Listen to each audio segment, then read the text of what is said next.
उदय सिंह, कई दिन तक तो उदय सिंह वहां कुंभलगढ़ के किले के अंदर पन्नाधाय लेके गई। वहां कुंभलगढ़ के किले का जो किलेदार था उसका नाम था आसा देवपुरा। देवपुरा जाती होती है भाई, आसा नाम था, पुरुष है भाई, ध्यान रखना, महिला नहीं। आपने कभी और कभी सुना हो नाम, तो अपने राजस्थान में सबसे कम समय तक रहने वाले कोई मुख्यमंत्री थे तो उनका नाम हीरालाल देवपुरा है, और वो भी इसी कुंभलगढ़ इलाके के थे। तो देवपुरा जाति वहां पर रहती। कुंभलगढ़ का किला आशा देवपुरा को दिया हुआ था। पन्नाधाय आशा देवपुरा के पास गई और उसने जाके बताया कि ऐसे ऐसे बनवीर ने विक्रमादित्य को मार दिया। वो तो उदय सिंह को भी मारना चाहता था, पर मैं जैसे तैसे बचा के लेके आई हूँ, अब तू हमें यहाँ पे असाइलम दे, शेल्टर दे, शरण दे, यहाँ पे रख अपने पास। आशा देवपुरा बेचारा बनवीर से डरे, तो उसने कहा कि नहीं, आपको शरण दी, कल को बनवीर को पता चल गया, बनवीर आके मार देगा मुझे, तो वो उधर पन्ना जाएगा, कि नहीं पता चलेगा, तू रख तो सही अंदर। इन बातों का जब वो बहस चल रही थी बाहर, इन बातों का पता आशा देवपुरा की माता को चला। आशा देवपुरा की माता को जब ये बात पता चली, वह बाहर आई और उसने आगे आशा देवपुरा को कहा, शर्म नहीं आती तुझे? कभी संगा जी ने हमें ये किला रक्षा करने के लिए दिया था, हमें यहाँ का रक्षक घोषित किया था, प्रोटेक्टर बनाया था। आज संगा जी का खुद का बेटा बाहर खड़ा होकर आता जोड़ी कर रहा है और किले के अंदर आने की अनुनय विनय कर रहा है, और तू नमक हराम उसको अंदर आने से रोक रहा है, बनवीर के डर से रोक रहा है। भगवान को क्या जवाब देगा ऊपर जाके? मम्मी ने जब ये बातें कही, आशा देवपुरा को जोश आया, उसने कहा आप अंदर आ जाइए, मैं भी पन्ना दहाई के साथ खड़ा हूं। तो बाद में पन्ना दहाई और उदय सिंह को कुंभलगढ़ के किले में शरण कौन देता है, उनको अपने पास रखता कौन है, तो नाम ध्यान रखना भाई, कौन रखता है उनको अपने पास? आशा देवपुरा। कौन से किले में रखता है? तो कुंभलगढ़ के किले के अंदर उनको अपने पास में रखता है। कई दिन तक तो यहाँ चुपचाप बैठे रहे, किसी को बताया नहीं कि कहाँ रह रहे हैं, कहाँ नहीं रह रहे हैं। थोड़े दिनों में जब स्थितियां सामान्य हुई, स्थितियां सामान्य हुई, तो कहते हैं कि पन्ना धाय ने, आशा देवपुरा ने, इन्होंने मेवाड़ के जो सामंत थे, मैंने बताया था 16 प्रमुख सामंत थे, इनमें सलुम्बर वाले मुख्य हुआ करते थे, इनको बुलाया, इनको बुलाकर तुम कहाँ बनवीर के नीचे बैठे हो, सांगा जी का बेटा जिंदा है। लोगों ने कहा मजाक मत करो, सांगा के तो बेटे थे वो तो मर गए, भोजराज जी पहले ही मर गए थे। उसके बाद में आपके रतन सिंह बूंदीवाड़े सूरजमल वाली लड़ाई के अंदर मर गए, विक्रमादित्य और उदय सिंह को बनवीर ने मार दिया। कह रहा है उदय सिंह नहीं मरा है, तो उदय सिंह का है, उदय सिंह ये रहा। तो वहां पर उस दिन कौन मरा था? तो वहां पे चंदन मरा था। अब उदय सिंह ज्यादातर अपने ननिहाल रहा था, इसलिए लोगों ने देखा भी नहीं था। लोगों का क्या पता पन्ना दाई झूठ बोल रही हो और इसने वहां पे उदय सिंह को मरवा दिया और अपने बेटे चंदन के लिए कह रही हो ये उदय सिंह। हो भी सकता है, धोखाधड़ियां होती भी थी। तो अब क्या किया जाए? तो कहा कि इसके ननिहाल वालों को बुलाओ, बूंदी वालों को, वो पहचान ले। बूंदी वालों को बुलाया, बूंदी वालों ने कहा कि हाँ यार है तो हमारा भांजा, इतने दिन कहाँ छुपा हुआ था? फिर पता चला कि यही उदय सिंह है। तो बाद में मेवाड़ के सामंत इकट्ठे हुए और उन्होंने कहा कि हमारा राणा तो कौन होना चाहिए? उदय सिंह होना चाहिए। पर उधर अब बनवीर भी अब इतने टाइम से बना हुआ था तो उसने शक्तियां बटोर रखी थी। तो फिर बनवीर और उदय सिंह के बीच में लड़ाई हुई। जोधपुर का जो मालदेव था उसने कहते हैं कि इसमें उदय सिंह का सपोर्ट किया था, और बाद में उदय सिंह उसको हरा देता है बनवीर को, और यहाँ पर राजा बन जाता है। बनवीर यहाँ से हार के कहते हैं भाग गया। तो कौन सा युद्ध हुआ था वो अपने आगे लिखा है,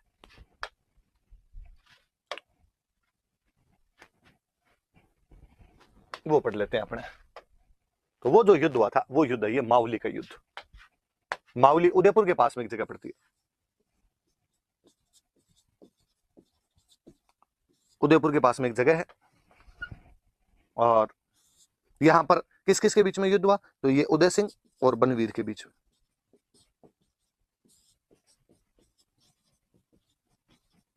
कब युद्ध हुआ? तो 1540 का युद्ध।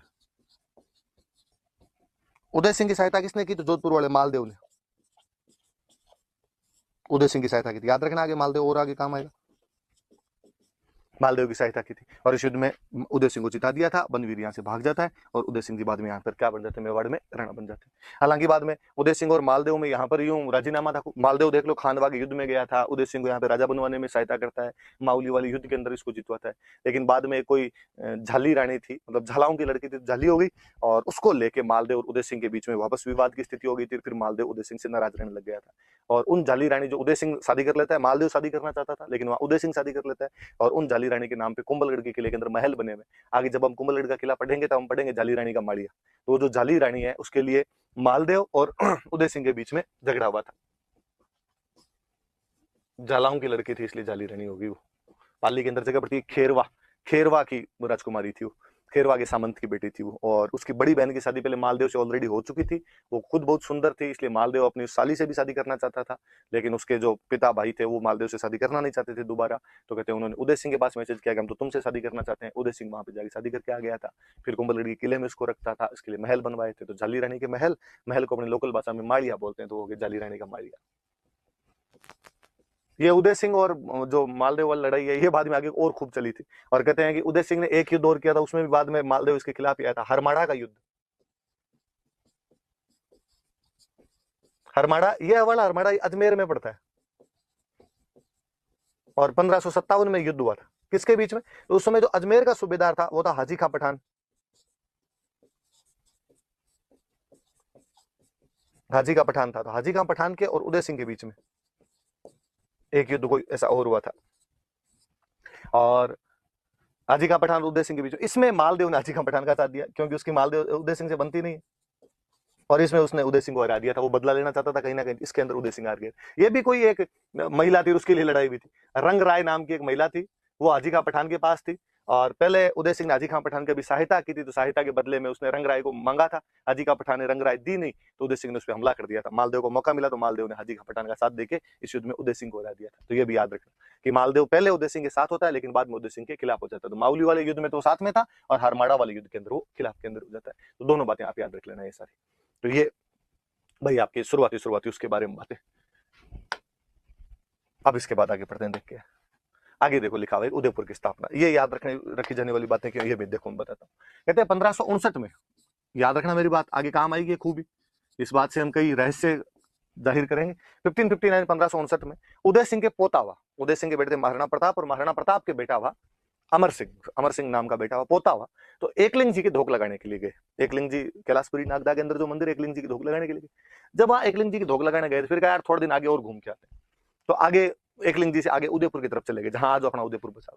उदयपुर से बाहर निकलते थोड़ा सा गांव पड़ता आहड़, इसी टाइम में आहड़ इनकी सेकंड कैपिटल हुआ करती थी। ये जाके चित्तौड़ बस गए तो ठीक है, अब बाद में आहड़ रहे।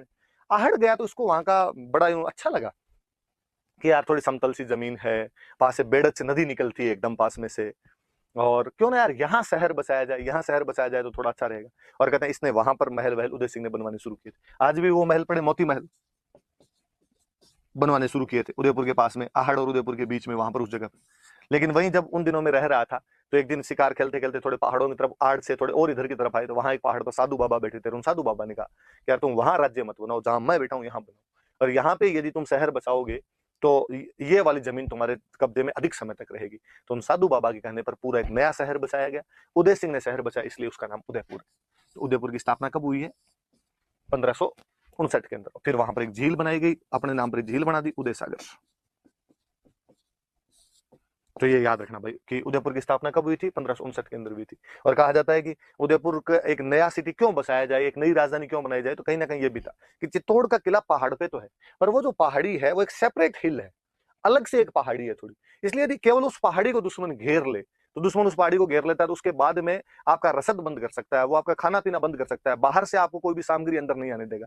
और इसलिए ये केसरिये जोहर साके जैसी प्रवृत्तियां ज्यादा होने लगी थी, ट्रेंड ज्यादा हो रहा था। तो कहा गया कि नहीं यार, वहां पर अपने को कोई भी घेर सकता है, अपने को लड़ाई के लिए नाकाबिल बना सकता है, इसलिए अपने को थोड़ा अलग आना चाहिए। फिर नया शहर बचाया गया था उदयपुर, उदय सागर झील बनाई गई, मोती महल बनाए गए वहां पे, ये 1559 के अंदर हुआ था। तो ये भी याद रखना भाई, उदय सिंह के टाइम की घटना। आगे बढ़ते हैं,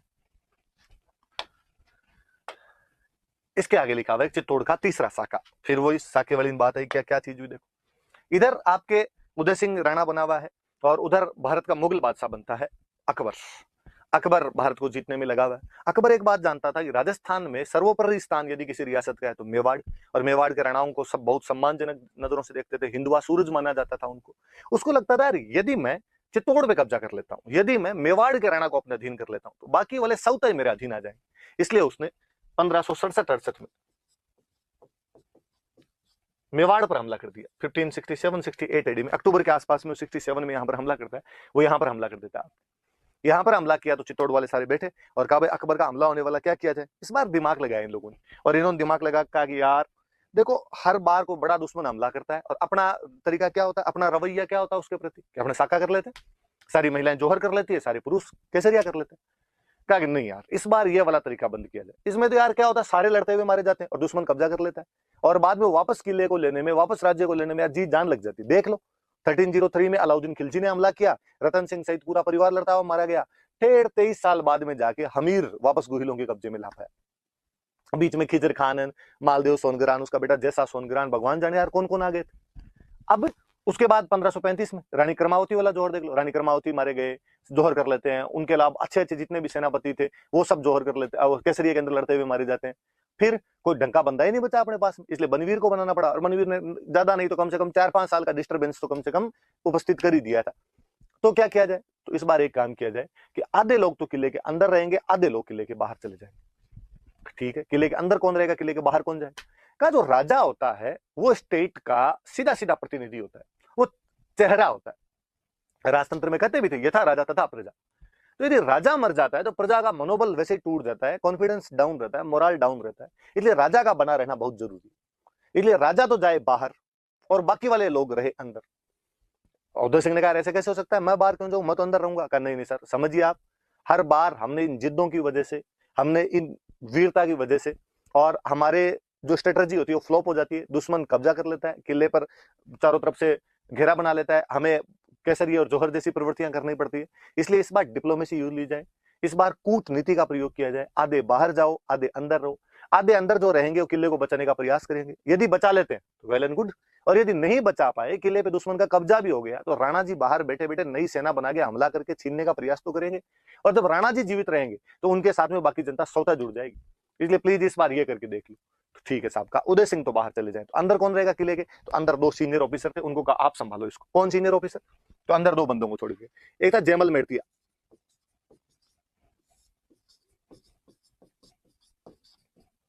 और एक था पत्ता चुंडावत। कौन है ये, कौन है दोनों, इनका और सुन लो थोड़ा सा। और उदय सिंह खुद जो थे वो अपने परिवार के सहित गिरवा की पहाड़ियों में चले गए। उदयपुर के अंदर गिरवा की पहाड़ियां हैं, तो इन गिरवा हिल्स के अंदर तो उदय सिंह को भेज दिया गया, और किला किसको संभलवा दिया गया? जयमल मेड़तिया को और पत्ता चुंडावत। ये जो जयमल मेड़तिया है, देखो मैंने खानवा वाले युद्ध में एक बंदे का नाम लिखवाया था कि मेड़ता से वीरमदेव युद्ध लड़ने के लिए आया था। उन वीरमदेव के बेटे थे जयमल मेड़ती। और अच्छे शब्दों में कहूं तो मैंने अभी और बताया था कि मीराबाई की शादी भोजराज के साथ हुई थी। मीराबाई जो थे वो और जयमल दोनों आपस में कजन थे, कि वीरमदेव जी और रतन सिंह जी 2 भाई थे। ये यूं सुन लो आप, मेड़ता के राजा हुए वीरमदेव और उनके एक भाई थे रतन सिंह। वीरमदेव के बेटे हुए जयमल, और एक इनकी बेटी थी फूल कंवर, और रतन सिंह की बेटी हुई मीरा। मीरा की शादी किससे करवाओ? तो मीरा की शादी तो राणा सांगा के बेटे भोजराज के साथ करवा दी थी। फूल कंवर की जो शादी थी वो पत्ता चुंडावत के साथ की गई थी। पत्ता चुंडावत कौन? तो ये आमेट का सामंत था। मैंने दिन बताया था आपको, चुंडा के वंशजों को 4 ठिकाने दिए गए थे, सलुम्बर, आमेट, बेगू और देवगढ़। तो आमेट का सामंत हुआ करता था। तो इस रिलेशन से आप देखोगे तो जयमल की बहन है फूल कंवर, फूल कंवर के पति है पत्ता चुंडावत, तो ये आपस में साले बहन हुई। तो जयमल तो मेड़ता का राजा था, और जयमल की बहन फूल कंवर की शादी हो रखी थी पत्ता चुंडावत के साथ, और ये आमेट के सामंत थे। आमेट राजसमंद के अंदर एक जगह पड़ती है, वहां के सामंत थे। और मीरा के जो पिताजी थे रतन सिंह, ये कहते हैं खानवा वाले युद्ध के अंदर लड़े थे, खानवा वाले युद्ध में काम आए थे ये लड़ते हुए, खानवा में सेक्रीफाइस किया था इन्होंने, वीर गति को प्राप्त हुए थे। तो ये थोड़ा सा ये फैमिली ट्री भी इनकी थोड़ी सी ध्यान रखना। तो कुल मिला के इन 2 बंदों को छोड़ गए अंदर, जयमल और पत्ता को छोड़ गए थे। भाई आप अंदर का पूरा सिस्टम संभालोगे, आपको देखना है क्या करना है क्या नहीं करना, ये देख लेना, थोड़ा वापस सुन लेना। मैं मिटा रहा हूं देखो इसको, फिर मैं आगे काम वाली चीजें ज्यादा समझाता हूं आपको। तो किला किसको सौंप के चले गए? जयमल और पत्ता को। जयमल और पत्ता पता चल गए कौन है? पत्ता आमेट के सामंत है, जयमल मेड़ता का राजा है। कहते 1562 में 1562 में अकबर ने मेड़ता पर अटैक किया था, और अकबर मेड़ता पर कब्जा कर लेता है। तो जो जयमल था वो उदय सिंह की शरण में आ गया था, या उदय सिंह के पास में नौकरी करता था। पत्ता इनका सामंत है, और जयमल और पत्ता दोनों आपस के अंदर साले बहनोई और लगते हैं। तो भाई तुम दोनों सीनियर हो, तुम तो किला संभालो, और उदय सिंह जी खुद कहां चले गए? गिरवा की पहाड़ी। अकबर आया, किले का घेरा डाल देता, चारों तरफ से आगे बैठ गया यहाँ पे। अकबर सोचेगा भाई थोड़े दिनों में उदय सिंह है वो मेरे से संधि करने के लिए आ जाएगा। फिर फाइनली अकबर को पता चला कि अंदर उदय सिंह तो ही नहीं। और हुआ क्या कि अकबर डेली, अब अकबर जब बाहर आके बैठ गया तो डेली अपने तोपे वोपे लगाता और किले की दीवार तोड़वाने की कोशिश करता कि किले की दीवार तोड़ देंगे और दीवार तोड़ के अंदर घुस जाएंगे अपने इसके। पर कहते हैं दिन में अकबर दीवार तोड़वाता, रात को जयमल वापस बनवा देता। अकबर सुबह कहता है यार कल तोड़ी थी इतनी, अपने सोचा था आज इतनी और तोड़ देंगे तो अंदर घुस जाएंगे इसके, पर ये तो रातों रात बन गई। कौन है ये आदमी जो अंदर ऐसे दीवारें बनवा देता है? इतना इंटेलिजेंट आदमी रातों रात काम करवा देता है। किसी ने कहा था अभी जयमल है। जयमल कौन? सब मेड़ता वाला राजा। तो वो यहाँ क्या कर रहा है? तो किला तो वही संभाल रहा है। तो उदय सिंह तो गिरवा की पहाड़ियों में चले गए। और अकबर अकबर ने कहा यार ठीक मजाक हुई है, तो पहले बता जयमल ही है क्या अंदर?